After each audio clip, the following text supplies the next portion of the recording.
Bonjour et bienvenue à cette formation d'accueil qualité, santé, sécurité et environnement de construction Gératec. Cette formation s'adresse à toute personne désirant accéder à l'un de nos chantiers. Elle est d'une durée approximative de 20 minutes et doit être complétée annuellement. À la fin de la formation, vous devrez compléter un court questionnaire afin de nous fournir certaines informations qui nous permettront de valider que vous l'avez bien complété. Merci et bonne formation. Chez Gératec, on se lève le matin pour la fierté et pour le plaisir de relever des défis ensemble. Les valeurs qui guident notre équipe sont l'optimisation, l'engagement, la collaboration, la communication et l'excellence. Notre système de contrôle de qualité interne couvre l'ensemble de nos processus de gestion de projet. Les audits internes assurent la qualité de la gestion. Nous réalisons des inspections d'assurance qualité périodiquement et tout écart est transmis aux intervenants concernés. Nous responsabilisons chacun de nos sous-traitants en exigeant une inspection de leurs travaux préalable à la réception. Lors de l'inspection finale, une liste de déficiences est produite et elle est transmise à l'ensemble des intervenants avec des dates butoirs. En résumé, l'entière satisfaction de nos clients est importante pour nous.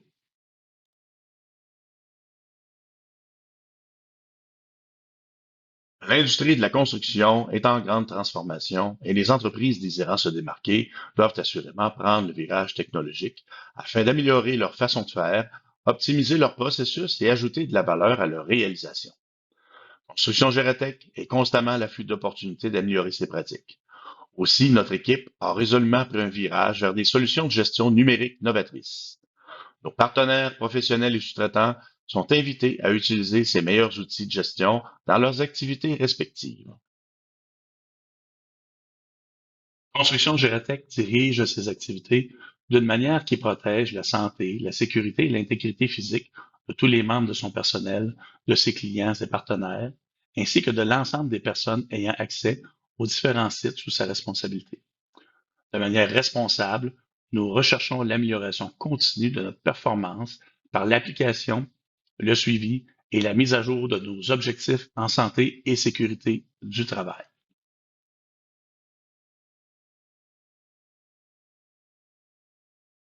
À votre arrivée sur l'un de nos chantiers, vous devrez obligatoirement vous présenter au surintendant. Une vérification sera faite afin de valider que vous avez bien suivi la formation d'accueil annuelle. Il est de la responsabilité de chaque employeur de fournir une main-d'œuvre qualifiée et formée pour les travaux qu'ils effectuent et pour les équipements à opérer. Les employeurs ont également l'obligation de fournir la supervision nécessaire à leurs équipes ainsi que les méthodes et équipements sécuritaires. Vous devez fournir les preuves d'inspection mécanique et ou structurale des équipements que vous comptez utiliser et compléter les inspections quotidiennes.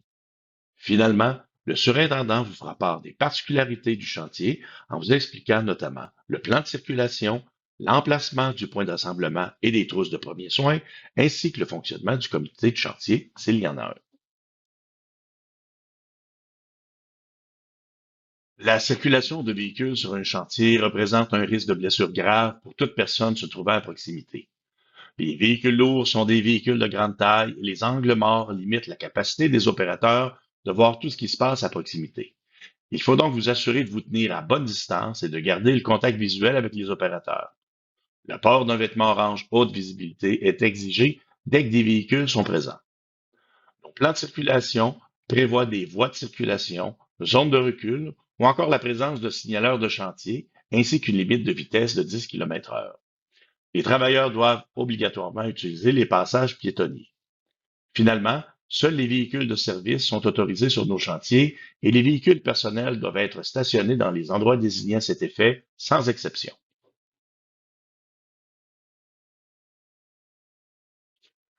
Conformément à la loi sur la santé et la sécurité du travail, Construction Gératec élabore et met à jour un programme de prévention visant à éliminer, ou lorsque c'est impossible, réduire et contrôler les risques de lésions professionnelles.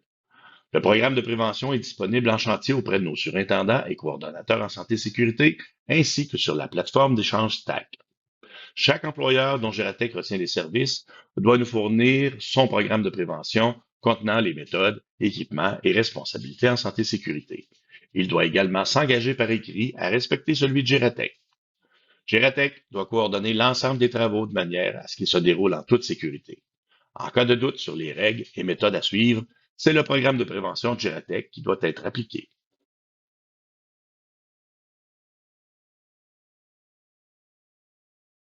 Gératec exige le port de chaussures, casques et lunettes de sécurité dès que vous accédez à l'un de ces sites. Certains équipements de protection individuelle sont également obligatoires en raison de certaines tâches ou situations, telles les harnais, dossards, appareils de protection respiratoire, visières ou encore protecteurs auditifs.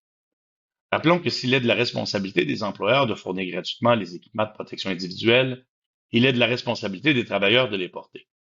La protection individuelle est un minimum obligatoire qui ne peut exempter un employeur de mettre en place des méthodes et moyens visant à éliminer ou réduire les risques.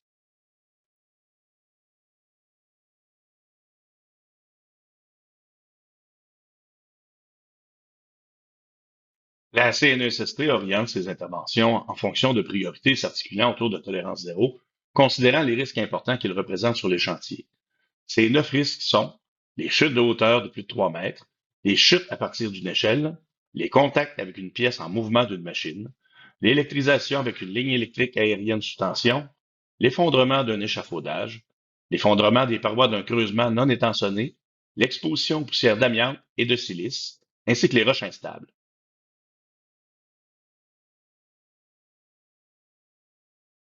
Construction Gératec favorise l'approche de la CNESST visant d'abord l'élimination à la source des dangers, et ce particulièrement en ce qui a trait aux risques visés par les tolérances zéro. Le principe d'élimination à la source des dangers de chute de hauteur nous oblige à planifier nos travaux de manière à travailler au sol le plus possible. Une bonne stratégie de réduction des risques de chute nécessite une bonne réflexion.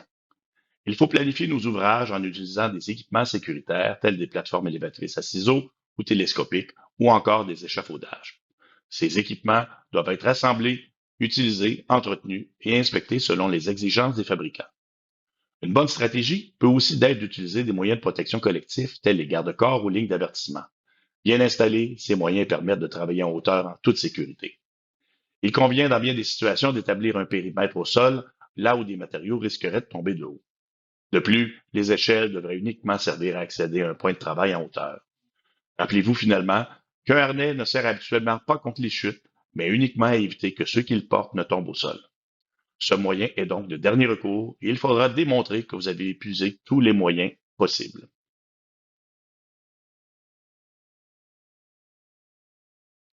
Les travaux dans les creusements doivent être considérés comme très dangereux et des mesures de sécurité doivent être mises en place dès que ceux-ci sont de plus de 1,2 mètres. Le Code de sécurité pour les travaux de construction nous oblige à utiliser, dans la mesure du possible, des moyens d'étançonner les parois des creusements. Lorsqu'il est impossible d'étançonner un creusement, il faut excaver le sol de manière à ce que des pentes empêchent celui-ci de s'effondrer sur les travailleurs. Selon la nature du sol, roc, terre, gravier ou sable, il faudra accentuer l'angle des pentes à partir de 1,2 mètres du fond du creusement. Le haut des creusements doit être libre de toute roche, déblai ou matériaux sur une distance d'au moins 1,2 mètres et la circulation des véhicules interdite à moins de 3 mètres. Les creusements doivent être asséchés et les parois inspectées régulièrement afin d'y déceler des fissures pouvant entraîner des éboulements. Finalement, tout creusement de plus de 6 mètres de profondeur requiert une directive de creusage signée par un ingénieur.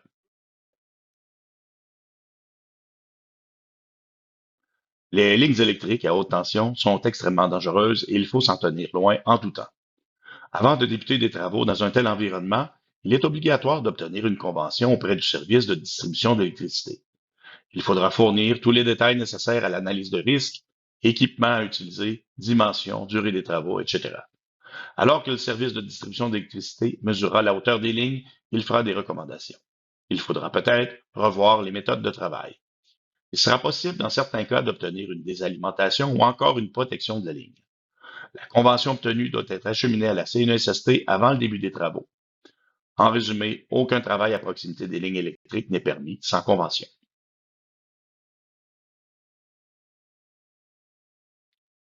Les contaminants de l'air sont nombreux sur un chantier. Certains de ces contaminants peuvent présenter des dangers immédiats alors que d'autres peuvent entraîner des conséquences à long terme. C'est le cas notamment de l'amiante et de la silice qui causent des maladies pulmonaires pouvant être fatales. Les isocyanates qui composent les isolants en mousse et les vapeurs organiques de certaines peintures sont aussi très dommageables pour la santé, sans parler du monoxyde de carbone, des fumées de soudage ou encore des moisissures. Tous ces contaminants doivent être abordés sous l'angle de l'élimination à la source. Si des alternatives existent, il faut toujours les privilégier. Lorsqu'il est impossible d'éliminer le danger, il faut assurer des changements d'air réguliers et protéger individuellement les travailleurs. Rappelez-vous finalement que les fiches de données de sécurité sont d'importantes sources d'informations à consulter. Plusieurs autres procédures sécuritaires peuvent être requises en certaines situations. En voici quelques-unes.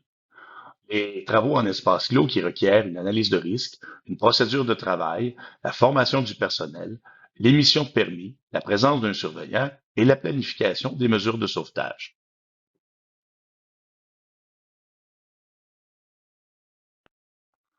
Lorsqu'un travailleur exécute un travail seul dans un lieu isolé où il lui est impossible de demander de l'assistance, l'employeur doit établir une méthode de surveillance efficace, interminante ou continue. Plusieurs éléments doivent être pris en compte tels que le lieu, le niveau de risque des tâches à exécuter, la condition physique du travailleur ou la proximité des services d'urgence. Une communication par cellulaire à fréquence déterminée ou encore un dispositif de surveillance en continu sont des exemples de moyens faciles et disponibles.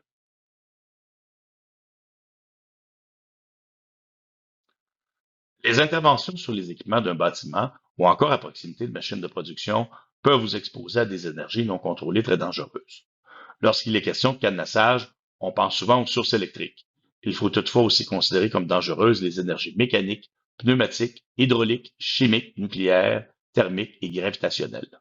En fait, le travail sur ou à proximité d'un équipement dont la source d'énergie n'est pas maîtrisée est interdit et requiert qu'une procédure de cadenassage soit mise en place.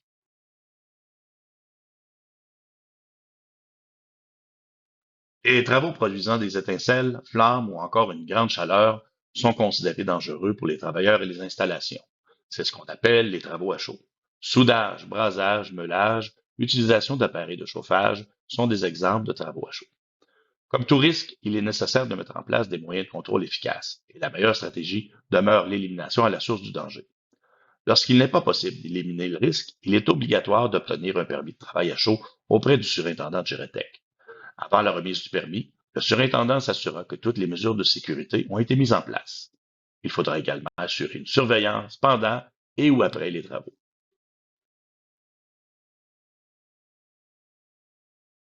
La tenue des lieux est certainement un enjeu important afin d'assurer un environnement de travail sécuritaire.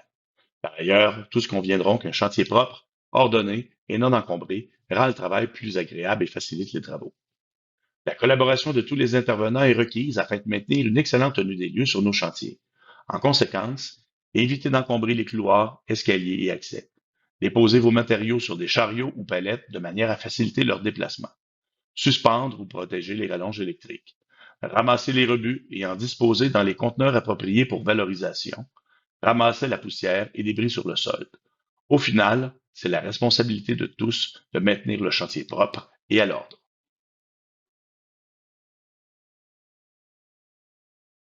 Veuillez prendre note qu'il est interdit de fumer dans les bâtiments et installations temporaires. Il est strictement interdit de consommer, vendre ou encore d'être sous l'effet de drogue, alcool ou médicaments altérant vos facultés. De plus, il est interdit d'uriner ailleurs que dans les toilettes prévues à cet effet. Le port de shorts, bermudas et camisoles est interdit. Les pantalons et chandails couvrant le torse et les épaules est exigé. Attention aux montres, bijoux et cheveux longs qui peuvent représenter un risque de blessure. Finalement, communiquer à nos secouristes toute condition médicale pouvant faciliter leur intervention en cas de problème.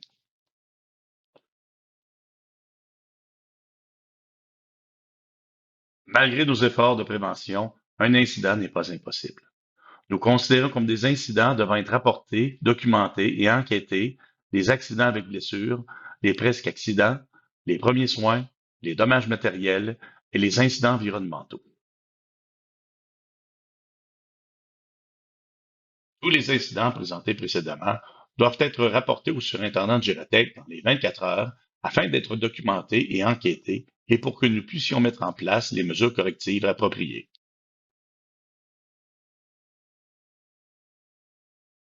La planification sécuritaire de nos travaux requiert de prévoir les situations les plus graves. Ainsi, faut-il planifier les mesures à prendre en cas d'urgence. Les incidents tels que les accidents avec blessés, les chutes de hauteur, les effondrements de parois de creusement, les fuites de gaz ou encore les incendies sont des exemples de situations qui commandent une intervention planifiée et efficace. Gératec prévoit des moyens de lutter contre les incendies et assurer les premiers soins. Nos stations d'urgence disposées en chantier ne doivent être utilisées que pour les urgences et demeurer positionnées près des issues de manière à être accessibles en moins de 5 minutes. Sachez que tous nos surintendants, contremaîtres et coordonnateurs en santé et sécurité sont formés comme secouristes en milieu de travail et sont là pour vous aider en cas de besoin. Renseignez-vous afin de savoir où se trouve le point de rassemblement en cas d'urgence. Si une alarme devait être déclenchée, dirigez-vous immédiatement vers ce point de rassemblement et ne quittez pas le chantier sans en avoir été autorisé par Gératec.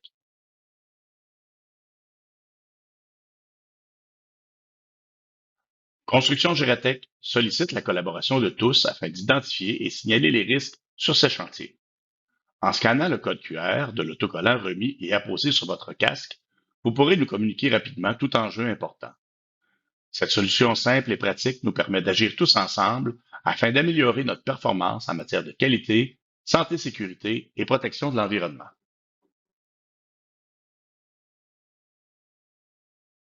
Construction Gératec s'est dotée d'une politique environnementale s'appliquant à toutes ses activités, à son personnel, ses sous-traitants et partenaires. Conséquemment, nous avons implanté une procédure applicable à nos entrepôts et chantiers de manière à agir pour prévenir et contrôler les risques environnementaux. Nous sommes engagés à augmenter le taux de valorisation globale des matières résiduelles de l'entreprise par la récupération des résidus de chantier, la réutilisation des surplus et la recherche d'opportunités de valorisation nouvelles. Vous serez donc convié à participer à l'identification de solutions à faible impact environnemental ainsi qu'à la disposition des rebuts selon la stratégie propre à chaque chantier. Finalement, vous devez nous signaler tout incident ayant eu ou ayant pu avoir un impact sur l'environnement.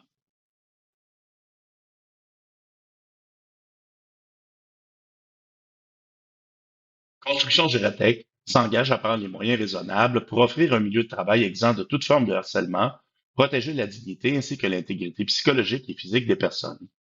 Nous nous engageons à prévenir ou faire cesser les situations de harcèlement aussitôt qu'un incident est porté à notre attention afin de résoudre la situation et garantir un environnement de travail conforme à nos valeurs. Il appartient à tous d'adopter un comportement favorisant le maintien d'un milieu de travail exempt de harcèlement psychologique ou sexuel, d'être respectueux des autres et de signaler tout comportement jugé inacceptable. Une plainte peut être formulée verbalement ou par écrit à la direction de Gératec pour qu'une intervention puisse être réalisée rapidement et faire cesser la situation.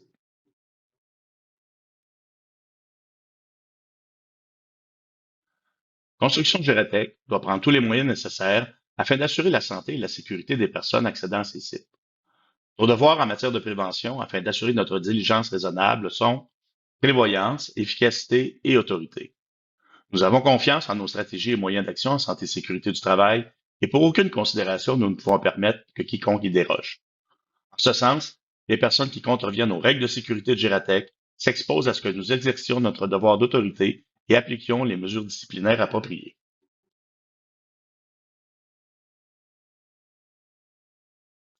Vous venez de compléter la formation d'accueil qualité, santé, sécurité et environnement de construction Gératec.